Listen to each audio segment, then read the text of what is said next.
지난주에 저희가 이제 여름 성경학교를 했잖아요. 그래서 주제가 섬김이었는데 그 섬김에 대한 이야기를 조금 더 나누려고 합니다. 그러니까 지난 주간 제가 말씀에서요, 섬김은 하나님께서 모든 성도들에게 원하시는 거고, 그러기 이제 잘 섬기는 사람은 하나님으로부터 큰 칭찬과 상을 받게 된다고 말씀드렸습니다. 네, 여러분도 이제 한 주간 잘 섬기고 오셨습니까? 어느 곳에 있든지, 그죠? 가정에 있든지 직장에 있든지 다들 열심히 섬기시고 오셨을 텐데, 오늘은요, 여러분이 좀 더 잘 섬기기 위해서 어떤 것에 조금 더 힘쓰면 좋을지 말씀을 좀 드리고자 합니다. 여러분 이미 여러분 알고 계시겠지만 이 섬김이라고 하는 단어는 영어로는 그 serve입니다. serve. 여러분 그 serve는 딴 게 아니고요, 상대방이 원하는 것을 행하는 거예요. 그렇기 때문에 여러분이요, 섬김을 제대로 실천하려면 상대방이 원하는 서비스를 제공을 해주셔야 돼요. 그래야 하나님이 말씀하신 섬김을 실천하는 것입니다. 네, 여러분 섬긴다고 우리가 막 생각을 하는데 상대방의 소원은 무시하고 자기가 하고 싶은 것을 하는 뭐 이런 거 있잖아요. 이런 것은 섬김이라고 할 수가 없어요. 생일을 맞이해서요, 장난감을 가지고 싶어하는 어린아이가 있는데 부모님이 학용품을 선물해 주시는 거예요. 뭐 이유가 있으시겠지만 그렇게 하시면요, 이건 섬김이라고 할 수가 없어요. 섬김은 반드시 상대방이 원하는 것을 하는 것이 그 섬김이에요. 그렇기 때문에 섬김을 받는 사람은 언제나 행복할 수밖에 없습니다. 예를 들어 여러분, 학생들이 부모님을 잘 섬기려면 어떻게 하면 좋을까요? 부모님 뭘 원하시죠? 열심히 공부하는 것 원하시나요? 열심히 공부하세요. 잘 섬기시는 거예요. 언니들이 동생들을 잘 섬기려면 동생들이 뭘 원해요? 동생들이 언니 거 나눠주길 바라잖아요. 그죠? 잘 나눠주세요. 잘 나눠주세요. 그게 잘 섬기는 거예요. 동생들이 부모님을 또 잘 섬기시려면 어떻게 하면 될까요? 부모님이 원하시는 대로 언니에게 잘 순종하면 됩니다. 자, 그러면요, 다 큰 자녀들은 어떻게 부모님을 섬길 수 있을까요? 부모님 뭘 원하시는 것 같아요? 자주 좀 찾아뵙거나 용돈을 좀 잘 드리거나 뭐 이런 거 아니겠어요? 이거 말고 더 있나요? 더 없어요? 네, 어쨌든 그런 거 있잖아요. 그러니까 상대방이 원하는 것들을 우리가 이제 딱 해드리는 게 그게 섬기는 거예요. 이렇게 하면은 누가 행복해질까요? 섬김을 받는 부모님이 행복해지시겠죠. 남편과 아내 경우도 비슷할 것 같아요. 남편들이 잘 섬기려면 아내들이 원하는 걸 좀 해야 돼요. 아내들은 뭘 원하시나요? 집에 일찍 들어오는 거? 집안일 잘하는 거? 애들 잘 돌보는 거? 뭐 이런 거 원하시나요? 그럼 그런 거 하시면 돼요. 그게 잘 섬기시는 거예요. 남편들은 뭘 원할까요? 남편들은 뭘 원하세요? 네? 잔소리 안 하는 거? 예, 잔소리를 안 하는.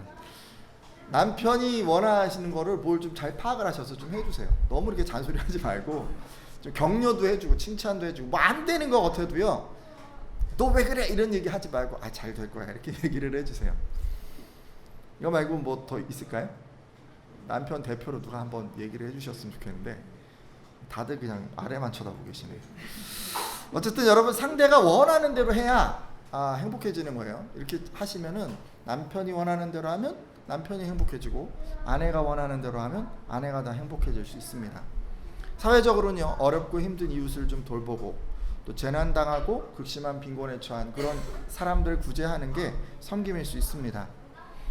이렇게 하면 여러분은 여러분의 그 속한 이웃 또 그 공동체가 다 행복하게 만들 수 있습니다.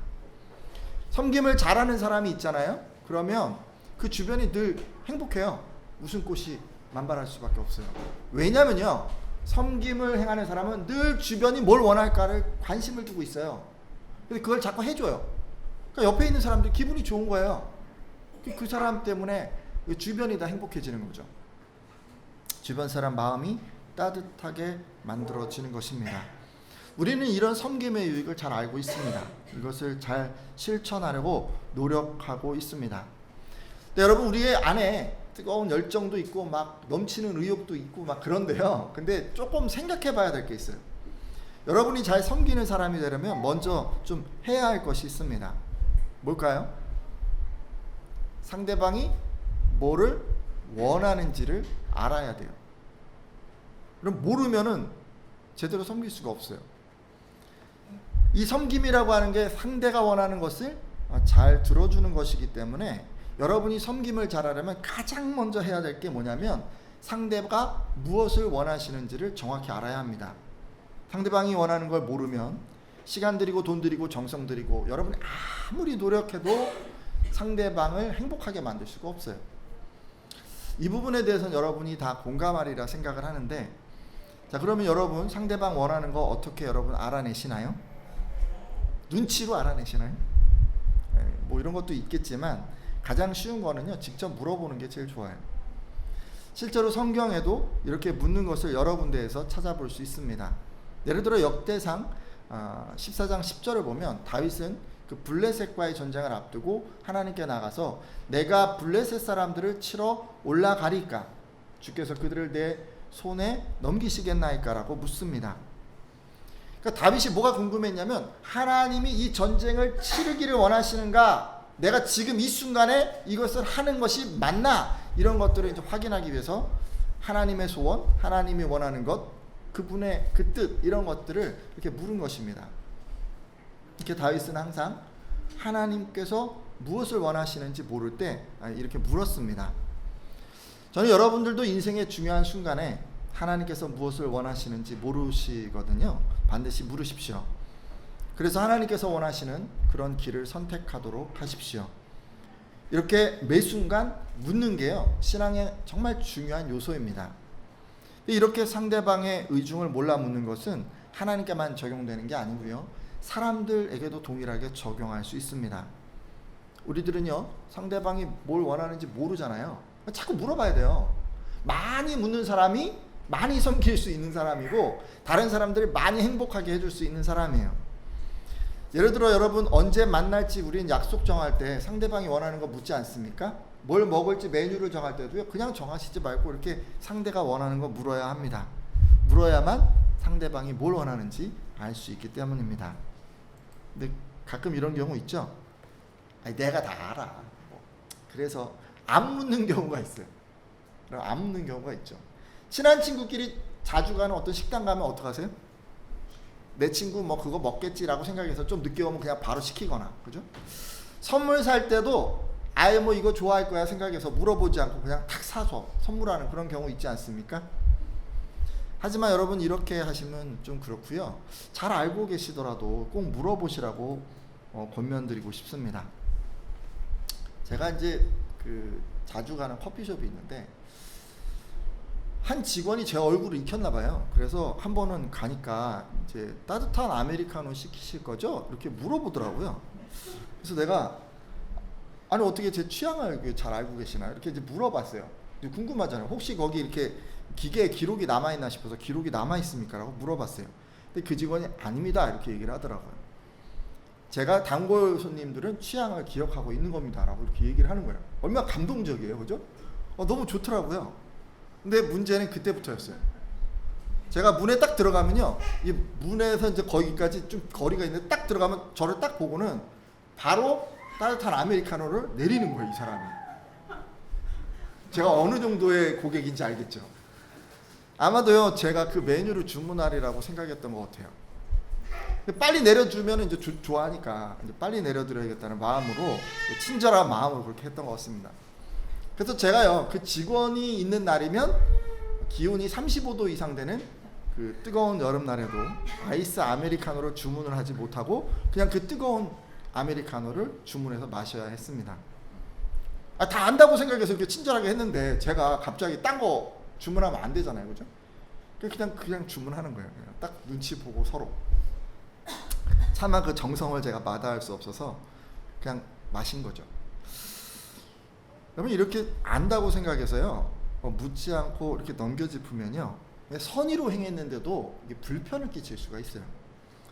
따라서 여러분이요, 이미 알고 있던 모르던 상대방이 무엇을 원하는지 알고 싶으면 꼭 말로 좀 물어보십시오. 그래서 여러분이 막 선을 행하시는데도 불구하고 불편을 끼치는 이런 일이 생기지 않도록 그렇게 좀 주의하십시오. 근데 이제 우리가 직접 물어볼 때 좀 생각해야 될 것들이 있어요. 대화로 필요를 파악할 때 발생할 수 있는 문제들이 여러 개가 있을 수 있는데 그 중에 한 가지를 좀 소개해 드리죠. 문자로 이런 게 왔어요. 여보야, 나 오늘 늦을 것 같아. 남편이 이렇게 얘기한 것 같아요. 그랬더니 아내가 뭐라고 그랬냐면, 늦을 것 같으면 아예 자고 들어와. 이렇게 이제 들어왔어요. 자, 그러면 이게 이제 문자로 오고 간 거예요. 그럼 남편분 어떻게 해야 되죠? 아우, 그게 좋겠네. 이렇게 늦었는데. 그렇게 해야 되나요? 아니잖아요. 아니야. 최대한 빨리 들어가야게 라고 이렇게 답을 해야 되지 않겠습니까? 자녀가 엄마에게 이렇게 했어요. 엄마, 오늘 저 학원 가기 싫어요. 그랬더니 엄마가 이렇게 얘기를 했어요. 그래, 앞으로는 학원에 가지 말아라. 자, 그러면 이 문자가 오면 자녀가 어떻게 해야 돼요? 아싸, 잘 됐어. 이렇게 해야 되는 거예요? 이제 앞으로는 학원에 가지 말아야지 라고 생각해야 하는 건가요? 아니면은 엄마가 마음이 상하셨구나 라고 생각해야 하는 것인가요? 당연히 후자 아닐까요? 그런 문자적인 거 있잖아요. 언어, 우리 이렇게 왔다 갔다 할 때 역설법도 있고 반어법도 있고 해요. 그래서 실제 의도를 숨기고 뭔가 강조하고 싶어서 반대로 얘기하는 경우가 있어요.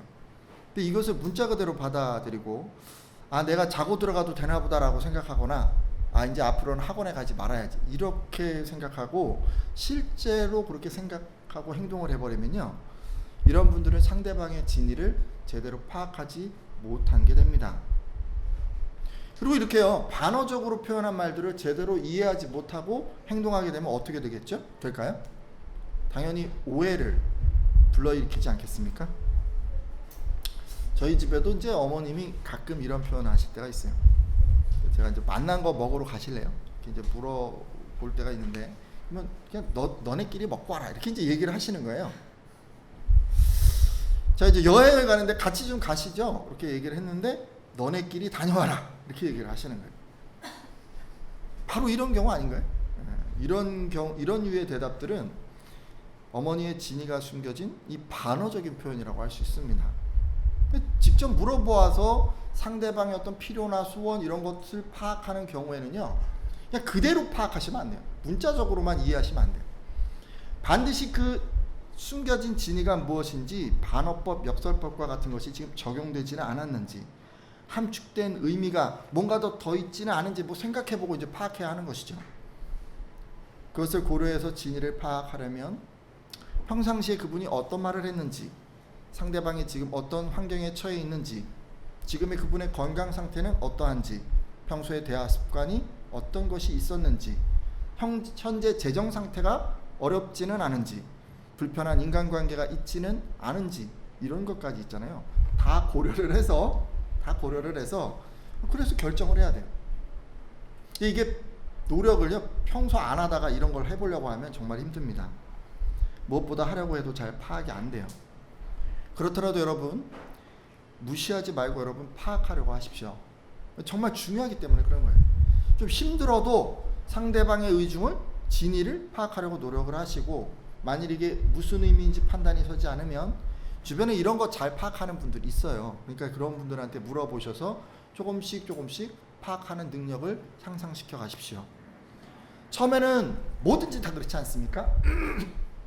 더디고 느리고 답답하고 이게 잘 안 되는 것 같고 그래요. 근데 그렇다고 해서 포기하시면 안 돼요. 시간이 지나고 자꾸 묻다 보면 이 능력은 향상되는 거기 때문에 여러분이 상대방의 진위를 파악하기 위해서 시간을 투자하기를 부탁드립니다. 이것에 투자하는 시간을 아깝다고 생각하지 마세요. 반드시 상대방의 진위를 파악하는 것에 여러분이 시간과 노력을 투자하셔야 합니다. 제가요, 말로 의사 표현할 경우에 대해서 지금 말씀드리고 있는데, 사실요, 말로 의사를 얘기하면 그래도 좀 쉬워요. 근데 이게 말로만 의사를 전달하지는 않더라고요. 때로는 표정으로, 때로는 손짓으로, 때로는 특정한 어떤 행동으로 사람들은 자기가 뭘 원하는지를 표현합니다. 근데 이런 경우는 정말 힘들어요. 여러분, 눈짓 딱 하는 건요, 순간이에요. 몸짓, 표정, 순간에 지나가요. 근데 자꾸 이렇게 제대로 보고 있지 않고 집중하고 있지 않으면요, 지나가 버려서 놓칠 수밖에 없어요. 말은, 그죠? 쳐다보고 있지 않아도 말은 그냥 들리잖아요. 그죠? 그럼 모르면 이렇게 다시 물어볼 수가 있는데, 이 표정과 몸짓을 통해서 나오는 그런 그 의사들은 정말 파악하는 게 쉽지가 않습니다. 이런 비언어적인 표현, 이런 것들을 잘 파악하는 사람은 우리가 어떤 사람이라 그러냐면 눈치 빠른 사람이라고 얘기를 합니다. 말도 물론 중요하지만 이 비언어적인 표현을 잘하는 사람이 진짜 눈치가 빠른 사람이에요. 말로 파악하는 건 잘 듣고 그 말의 진위를 파악하는 게 중요하지만 눈치로 파악하는 경우에는요, 매 순간 스쳐 지나가는 이 비언어적인 표현들을 잘 감지해야 하기 때문에 상대방을 늘 주목하고 있어야만 합니다. 그러니까 상대방 몸짓, 표정 뭐 이런 거 있잖아요. 계속 보고 있어야 그걸 이제 내가 감지를 할 수가 있는 거예요. 딴 데 자꾸 쳐다보고 뭐 딴짓하면요, 그런 신호들 다 놓칠 수밖에 없어요. 아무리 눈치가 평소에 빠른 사람도요, 잠깐 긴장을 놓치고 주목하지 않으면 그거 다 놓치는 거예요. 그러니까 우리가 이렇게 얘기하잖아요. 상대방 눈치 빠른 사람은 어떤 사람이냐면 이 두 가지를 다 잘하는 사람이에요. 말에 들어있는 그 뉘앙스, 어감 이런 것들을 잘 파악하는 사람이지만 한편으로 보면 상대방의 몸짓과 표정과 이런 것에서 나오는 비언어적인 표현까지 잘 집중하고 있다가 다 잘 파악을 해내는 사람이 눈치가 빠른 사람, 상대방을 잘 알아채는 사람이라고 할 수 있습니다.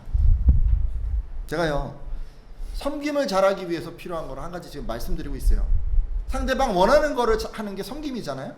그렇기 때문에 제일 중요한 게 뭐냐면 뭘 원하는지를 알아야 하고, 뭐 따로 아는 게 아니라 그냥 물어봐서 알아야 된다고 제가 말씀드렸습니다. 그리고 이제 막 얘기를 이제 할 거 아니에요. 뭘 원하는지 자기 생각을, 자기 뭐 의사를 얘기를 할 때 뭘 우리가 어떻게 해야 되냐면 언어적인 표현뿐만 아니라 비언어적인 표현까지도 다 파악을 해야 된다고 말씀드렸어요. 그렇죠? 우리는 이렇게 다 언어적 비언어적 표현을 읽어내야만 비로소 상대방을 읽어낼 수가 있는 것입니다. 언어적인 표현은 이제 중요한 게 그런 것 같아요. 어감을 놓치지 않는 게 중요한 것 같아요. 그래야 상대방의 정확한 의도를 파악할 수가 있는 것 같습니다. 비언어적인 표현이라고 하면 눈짓이나 몸짓이나 음성의 높낮이나 순간적으로 바뀌는 표정이나 입꼬리의 위치나 뭐 이런 것들까지도 우리가 딱 보면서 저 사람이 어떤 상태구나, 감정 상태 이런 것들을 이제 파악할 수 있는 것 같아요. 여러분들이 상대방의 의도 또 감정 이런 것들을 정확하게 파악하려면요, 반드시 상대방에게 주목하고 있어야만 합니다. 여러분, 제가 이렇게 이제 얘기를 드리고 있는데 그 하나님께서도요, 그분께서 말씀하실 때 이렇게 하라고 우리에게 요구를 하셨어요. 잠언 4장 20절 말씀인데요, 같이 한번 읽어주시겠어요? 내 아들아, 시작. 내 아들아, 아멘. 하나님께서도 뭐라 그러시냐면 우리에게 이제 말씀을 하시는데, 우리에게 의사를 표현하시는데 언어로만 표현하시는 게 아니고 비언어적인 표현을 통해서도 우리에게 말씀을 하세요. 그러다 보니까 하나님께서는요, 그분의 의도와 마음을 잘 알기 위해서 우리가 그분의 말씀에 주의하고 귀를 기울일 것을 요구하십니다. 그러니까 여러분, 주의한다는 건 관심을 기울이는 거예요. 그러니까 뭐 이렇게 생각해 볼 수 있을 것 같아요. 비언어적인 표현을 잘 살피는 거예요. 계속해서 집중해서 보라는 거예요. 귀를 기울이라는 것은 지금 하고 있는 내용을 잘 들으라는 거죠. 그러니까 언어적인 표현을 잘 파악하라는 의미로 생각해 볼 수도 있습니다. 자, 여러분요, 하나님 잘 섬기기를 원하세요? 그러면 딴 게 아니에요. 마음과 뜻과 정성과 힘 다 해서요, 하나님 말씀 들으셔야 하는데 온전히 말씀에 집중하셔야만 합니다. 그게 하나님을 섬기는 첫걸음이기 때문에 그래요. 말씀을 듣지 않는데 상대방이 뭘 원하는지, 특별히 하나님이 뭘 원하는지를 관심을 두지 않는데 어떻게 하나님을 섬길 수가 있겠습니까? 하나님은요, 여러분이 그분의 말씀을 잘 들을 때 잘 섬긴다라고 생각하십니다. 때때로요 주의를 기울이지 않는 분들이 있어요. 대화 중에 다른 생각하시는 분들이 있어요. 상대방이 얘기를 하면 겉으로는 잘 듣고 있는데 머리로는 계속 딴 생각을 이렇게 하는 분들이 있어요. 예를 들면 상대방이 얘기를 하는데 그 사이에 이제 이렇게 생각을 하는 거예요. 나는 어떤 얘기를 할까를 생각하시는 거예요. 막 얘기를 하는데 잘 듣지를 않고 내가 할 얘기를 막 생각하고 있어요. 이미 저 사람 상대방이 하고 있는 얘기를 내가 다 알고 있어서 그럴 수도 있는데 그렇더라도 이렇게 하시면 안 돼요. 그리고 여러분 내가 하고 싶은 얘기가 막 내 안에 막 넘쳐나요. 막 빨리 얘기하고 싶어요. 그래서 그럴 수도 있어요. 내가 하고 싶은 얘기를 막 생각할 수도 있어요. 근데 여러분 머릿속으로 정리하느라 막 그럴 수 있잖아요. 근데 그렇더라도 이러시면 곤란합니다. 아이들은 이런 경우가 있더라고요. 다른 아이들이 이제 얘기를 막 하잖아요. 재밌는 얘기를. 그러면 그 아이가 막 인기를 끄니까 내가 막 더 재밌는 얘기를 해야지. 저 아이보다도 더 주목을 받아야지. 뭐 이런 것 때문에 제가 하는 얘기 잘 듣지도 않고 내가 뭘 얘기를 하면 저 아이의 인기를 누릴 수 있을까? 막 이 생각을 막 하고 있는 거예요. 얘기를 듣지도 않고. 그런 경우가 있더라고요. 근데 그럼 다른 아이들이 싫어하겠죠? 때로 여러분 자기가 관심 있는 부분만 듣는 사람도 있어요. 그러니까 안 들어. 기본적으로 안 듣고 그냥 약간 멍 때리고 있는 그런 상황인데 자기가 관심 있는 얘기를 하면 갑자기 눈빛이 반짝하면서 막 그 얘기를 하는 그런 사람도 있습니다. 여러분 어떤 경우든지요. 여러분 머릿속에 다른 생각을 가지고 대화를 이어가게 되면 상대방은 무시당한다는 느낌을 받습니다. 상대방에게 공감하고 뭐 또 주제를 이어가지 않고 그냥 자기 얘기만 하려 하거나 상대방이 말을 끝나기 전에 도중에 끼어들거나 이러면요 무시당한다는 느낌을 받아요. 그리고 상대방이 얘기한 내용을 기억하지 못하고 새로운 주제의 얘기를 꺼내거나 딴 생각하고 있다가 이미 한 얘기를 다시 묻는 경우에 상대방은 무시당했다고 생각을 합니다. 아니, 정말 조심하셔야 돼요. 여러분이 그걸 의도하지는 않았을 거 아니에요, 그죠? 근데 여러분이 의도하지 않았어도요, 여러분이 다른 생각을 하면요, 상대방을 이렇게 불편하게 만들게 됩니다. 그리고 다른 생각을 해서 언어적 표현을 놓치면 의도를 파악하지 못할 수 있습니다. 다른 생각하다가 대화의 주제를 놓칠 수 있는 거죠. 여러분 그렇지 않나요? 대화 중에 다른 생각하면요, 상대방이 지금 얘기하는 그 주제, 뭐 분위기 이런 것들을 잘 파악할 수가 없습니다. 우리 뇌는요, 우리 두뇌는 한 번에 두 가지를 할 수가 없기 때문에 그래요. 딴 생각을 내가 잠깐 하는 동안 그 사람이 몇 마디를 할 수가 있는데 그 안에 그분이 하고 싶었던 그 중요한 주제가 담겨 있었다면 우리는 그 주제를 놓치게 됩니다. 그래서 그 주제를 놓치고 그 주제와 무관한 얘기를 내가 다시 꺼내거나 또 분위기와 동떨어진 또 다른 얘기를 내가 꺼내게 되면 이 두 사람 사이에서 이렇게 하면요, 나를 무시하나 보다 라는 느낌을 그 사람에게 주게 되고, 여러 사람 사이에서는 저 사람 4차원인 것 같아 라는 얘기를 듣거나 저 사람은 뒷북이야 라는 그런 얘기를 들을 수도 있고, 잘못하면 여러분 요즘 갑분싸라는 얘기 있죠? 갑자기 분위기를 싸하게 만드는 사람, 뭐 그렇게 될 수도 있어요. 대화에 집중하지 않아서 비언어적인 내용을 파악하지 못하면 우리는 감정을 파악하는데 어려움을 겪을 수 있습니다. 이렇게 되면 어떻게 될까요? 결국 우리가요, 상대방이 원하는 것을 적절하게 안 해서 때로 상대방이 원치 않는 것을 해서 우리는 오해를 살 수가 있습니다. 그러니까 원하지 않았는데 그러니까 불편한 관계가 자꾸만 만들어지는 거예요. 나의 그 다른 생각 때문에. 따라서 여러분 상대방과 대화할 때는 반드시 상대방에게 집중하십시오. 다른 생각하지 마세요. 막 다른 생각 들어오면요, 자꾸 좀 이렇게 안 하려고 노력을 해보세요.